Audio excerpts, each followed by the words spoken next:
Welcome to Mexico Unexplained, where we will explore the magic, the mysteries, and the miracles of Mexico. This series presents information based partly on theory and conjecture. The podcaster's purpose is to suggest some possible explanation, but not necessarily the only ones to the subjects we will examine. Here is your host, Robert Bitto. Welcome. And muy bienvenidos to episode number 274 of Mexico Unexplained, where we examine the magic, the mysteries, and the miracles of Mexico. I'm your host, Robert Bitto. It was a hot and stormy night in the Mexican state of Tabasco on June 1st, 1973. In the company town of Ciudad Pemex, something very strange was going on. The people in the town could see it with their eyes and sense it. In an interview done some 47 years after that fateful night, a 67-year-old eyewitness, known only as Armando, gave this account to a local newspaper, El Heraldo de Tabasco, and the story was picked up by many other Mexican publications, including La Prensa, out of Mexico City. In his interview, Armando stated, quote, "The night everything happened, there was a big electrical storm. I was just getting to the house when gusts of wind and lightning broke out, and people locked themselves in because it was really scary to see that. The lightning bolts were like strange colors. I had never seen anything like this. My wife, Maricela, was very scared and she prayed and lit candles, but nothing could calm her down. It rained from 8 or 9 at night and did not stop until dawn. To top it off, there was a blackout that lasted several hours. At 10 or 10:30, Maricela, who could not sleep, it occurs to her to lean out of the window, and she screams tremendously. I got up. It turns out that amongst the lightning bolts, you could see lights moving from one side to the other, but they weren't airplanes. They were like fireballs of different colors that danced among the lightning. The strangest thing was that while the storm fell and the lights were seen, from the military airbase number 16 of the Mexican Navy, which is nearby, sounds of bombs and detonations could be heard. The explosions shook the earth and frightened the animals. The corral and the dogs were scared. Later it was said that the explosions were artillery from the airbase, which was shooting at the lights. The next thing I'm going to say may sound hard to believe, but it's the truth. The next day, all the neighbors were alarmed because some said that an object had landed in the pastures of the El Limon Rancheria. At first, I didn't understand what they wanted to say with the word object, but later I knew it, a flying saucer or a UFO, as they say now." End quote. Located 36 miles east of the state capital of Villahermosa, Ciudad Pemex was built in 1958 after a discovery of one of the largest gas and oil reserves in the entire country. The state-run oil company Petróleos Mexicanos, or Pemex, built the city to house petroleum workers and support staff after appropriating half of the land from the gigantic ranch called El Limón. Ciudad Pemex was built mostly on a swamp on the eastern shores of a small shallow inland lake called Laguna Majada. When the city was first built, thousands of people came from all over Mexico to work in the Ciudad Pemex gas processing complex, or on the 2 pipelines going from the newly constructed town to Mexico City and to Mérida in the Yucatan. Years after the city's founding, the Mexican government built the military air base nearby to accommodate the growing Mexican Air Force and ostensibly to protect one of the largest oil and gas fields ever discovered in the country. The population of Ciudad Pemex reached its height in the 1960s, and now some 5,000 or so people live in this company town.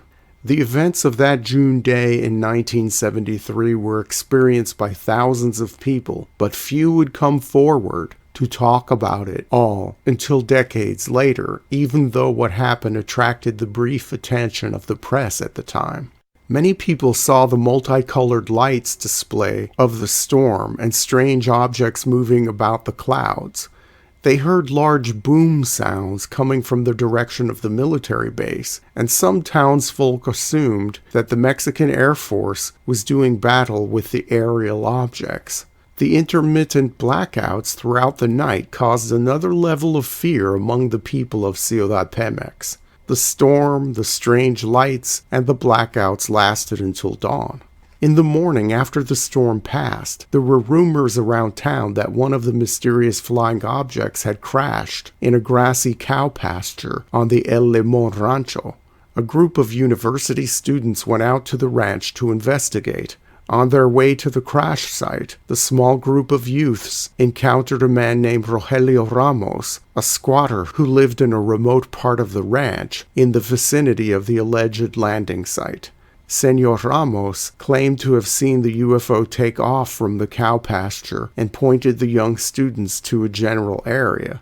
Ramos said that he saw a, quote, beautiful ball of fire, end quote, rise to approximately 1,000 feet high. The object stopped over a ravine and made a loud humming noise.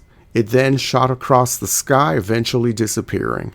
Following Senor Ramos's directions, the university students eventually found the supposed landing site. When they arrived at the cow pasture, they saw a circular burnt area of grass and pieces of wood reduced to charcoal, measuring about 15 feet in diameter. There was more to this landing site, however. One of the students, Héctor Sastre, told the press that they found traces of creatures, tracks approximating those of a large bird. They identified 4 different types of footprints, 2 medium-sized with 4 toes about 4 inches in length, and 2 larger ones 8 to 12 inches long with 3 toes. The witness recalled that, quote, they were marks like the legs of a giant hen, about 6 inches long, with 3 toes in front and a spur in the back, end quote. And he described the tracks as yellowish in color and with a kind of slimy trail. The yellow slime and strange gigantic bird tracks were also reported in town. A newspaper account at the time stated that the strange residue and the footprints were spotted on Sanchez Marmol Street, near its intersection with Avenida 16 de Septiembre. This location in the southern part of town is near the end of the main runway of the military base. Some claimed at the time that the yellow slime got into the sewers and spread throughout town, even appearing inside people's homes. There are many conflicting stories about what happened that day, including eyewitness accounts of the creatures that supposedly left the tracks. Some say they were large bird-like beings standing about the same height as humans, with small beaks, bluish in appearance and having blunt remnants of feathers, almost like what one would see on a plucked chicken. Strangely, the description matches what people have classified as the avian race of aliens, first encountered in rural France just 11 years before the Ciudad Pemex incident. Others who claimed to have seen the creatures thought that they had more of a look of a reptile than bird. These witnesses believed that they saw greenish beings with scales and feet that were more chicken-like than reptile. Again, there is a parallel in the UFO literature, a race of extraterrestrials called the reptilians, first reported in a Nebraska abduction encounter just 6 years before the Ciudad Pemex incident. Another person who said he saw another craft land near the airbase claimed to have seen the creatures, and they were more insect-looking in appearance. This description approximates yet another alleged alien race commonly found in UFO reports, the insectoids. These creatures supposedly work closely with the nefarious Greys, the most recognized extraterrestrial found in flying saucer lore. Beings with big heads, dark almond-shaped eyes, and spindly bodies. The first insectoid alien encounter purportedly happened in Ohio 16 years before the Ciudad Pemex incident. Appearances aside, some people claimed that the creatures were simply demons sent directly from hell. The handful of witnesses who dared speak out about the sightings of creatures were questioned by military officials. Other eyewitnesses refused to talk after rumors of brutal government interrogations spread through the town. It took decades for many people to come forward and talk about what happened that day, and when they did talk, they chose to remain anonymous or were very careful about what they said. Almost 50 years later, researchers are somewhat puzzled as to what happened on June 1st, 1973, in this remote part of the Mexican state of Tabasco. Hardcore skeptics claim that swamp gas and ball lightning were to blame for the sightings of supposed UFOs during the violent electrical storm that evening. Everything else can be chalked up to mass hysteria and embellishments over time.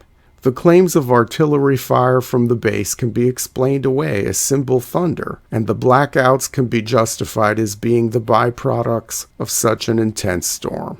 Others who are not so skeptical believe that the Mexican military, along with NASA or some other U.S. government alphabet agency, was conducting certain experiments at the nearby base during the storm that either attracted extraterrestrials or opened up portals to other dimensions or universes. When the experiments got out of hand, the military opened fire on the alien craft and then spent days doing cleanup by cordoning off possible multiple crash or landing sites and by intimidating the town into silence. We may never know what happened on that mysterious June day over and around Ciudad Pemex. Much of the incident still remains shrouded in mystery. Thank you once again for listening to another episode of Mexico Unexplained. Remember to like and subscribe to us on YouTube and follow us on Twitter. Tell your friends by sharing these shows with others. Please go to our website, MexicoUnexplained.com, for references, illustrations, and for free access to transcripts of past shows. Please visit Amazon.com to purchase the books Mexico Unexplained and Mexican Monsters to get hard copies of the magic, the mysteries, and the miracles of Mexico. We appreciate your kind attention once again. Until next time, thank you and gracias. Thank you for listening to another episode of Mexico Unexplained with host Robert Bitto. For show summary, relevant links and commentary, please check out our website at mexicounexplained.com. Like us on Facebook and be a part of the conversation. Adios and hasta la vista.